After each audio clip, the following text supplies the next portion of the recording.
আবারও রাস্তায় চাকরি প্রার্থীরা, কারণ শিক্ষা নিয়োগ দুর্নীতি, তারপর পুর নিয়োগ দুর্নীতি, এই সমস্ত দুর্নীতির যখন অভিযোগ উঠতে শুরু করে রাজ্যের তরফ থেকে আশ্বাস দেওয়া হয়েছিল যে সমস্ত চাকরি পরীক্ষা স্বচ্ছতা মেনেই হবে। কিন্তু সাম্প্রতিককালেও একটি চাকরি পরীক্ষা হয়েছে, ফুড এসআইয়ের পদে চাকরির জন্য পরীক্ষা হয়েছিল। আর সেই পরীক্ষাতেও, এবং সেই পরীক্ষাটি হয়েছে 2024 সালের মার্চ মাসে, সেই পরীক্ষাতেও পিএসসির তরফ থেকে কোনো রকম সমর্থন না পাওয়ায় তারা পিএসসি অফিস ঘেরাও করেছে এবং সেখানে বিক্ষোভ দেখাচ্ছে।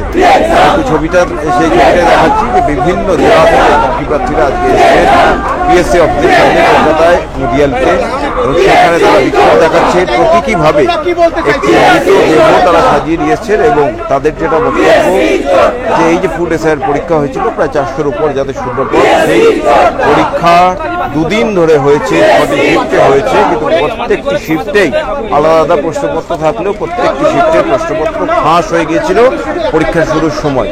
আর সেখান থেকেই তারা অভিযোগ করছেন যে এই পরীক্ষাতেও কিন্তু দুর্নীতি হয়েছে, তাই নতুন করে যে পরীক্ষা হয়েছে সেই পরীক্ষা বাতিল করে নতুন করে আবার পরীক্ষা নেওয়ার দাবি জানিয়েছেন তারা।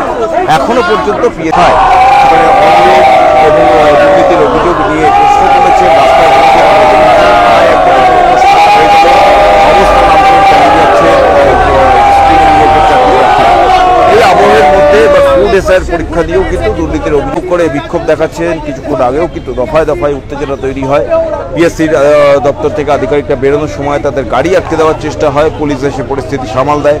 এখানে কিন্তু প্রচুর পুলিশ বাহিনী মোতায়েন রয়েছে যাতে নতুন করে কোনো অশান্তি তৈরি না হয়, সেই চেষ্টাই তারা করছেন। কিন্তু চাকরি প্রার্থীদের স্পষ্ট দাবি যে যতদিন না পর্যন্ত পিএসসির তরফ থেকে এই পরীক্ষা অর্থাৎ ফুড এসআইয়ের যে চাকরির পরীক্ষা সেটা নতুন করে পুনরায় নেওয়ার বিজ্ঞপ্তি না